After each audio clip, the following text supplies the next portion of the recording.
లేదా వేదం వింటే వాళ్ళ చెవుల్లో సీసం పోయాలి అనే రకంగా దుర్మార్గమైన చర్చలు చేసిన సమాజం ఉంది. పెద్ద కులాల బజార్లలో దళితులు నడిస్తే ఆ బజారు అంటైపోతుంది కాబట్టి తాటాకులు కట్టుకుని నడవాలని శాసించినటువంటి దుర్మార్గమైన సమాజం ఉంది. ఇంకా అనేకం చెప్పవచ్చు ఇట్లాంటి వివక్షతలు. ఆ రకంగా అణిచివేయబడ్డ కులాలకు ప్రజాస్వామ్యం వచ్చిన తర్వాత, రిపబ్లిక్ ఏర్పడిన తర్వాత మిగతా సమాజంతో సమానం కావాలంటే ఒకేసారి వాళ్ళకి బలం ఎట్లా వస్తుంది? ఇప్పుడు అవకాశాలు ఇస్తున్నాం, అన్ని విద్యలు నేర్వచ్చు, ఏ ఉద్యోగమైనా చేయొచ్చు అని అంటే ఆ చదవడానికి ఉండే స్తోమత ఉండాలి కదా.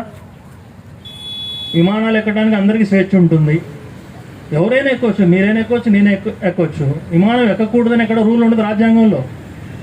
కానీ విమానం ఎక్కడానికి అవసరమైన పైసలు జేబులో ఉండాలి కదా. ఆ లేకపోవడానికి కారణం ఎవరు? నీకు ఆస్తి ఉండడానికి లేదని చట్టం ఉంది. దళితులకు ఆస్తి ఉండకూడదు, ఎక్కడన్నా పొరపాటున ఒక గేదో ఒక మేకో ఆస్తిగా ఉంటే దాన్ని లాక్కునే హక్కు అగ్రవర్ణాలకు ఉందని చట్టంలో ఉంది, మనుధర్మ శాస్త్రంలో ఉంది. అట్లాంటి సమాజంలో ఉన్న దళితుడు, బీసీ లేక ఎస్టీ వాళ్ళు ఆస్తి ఎట్లా సంపాదిస్తారు? ఆస్తి లేకుండా చదువు ఎట్లా సంపాదిస్తారు? చదువు లేకుండా ఉద్యోగాలు ఎట్లా సంపాదిస్తారు? ఉద్యోగాలు లేకుండా సంస్కృతి ఎట్లా వస్తుంది? నాగరిక సమాజ నిర్మాణంలో వాడు పాత్రధారి ఎట్లా అవుతాడు? కాబట్టి దీని అంతటికీ వ్యక్తిగతంగా ఎవరో వెనకబడ్డోళ్ళు కారణం, ఆ కులం కారణం కాదు.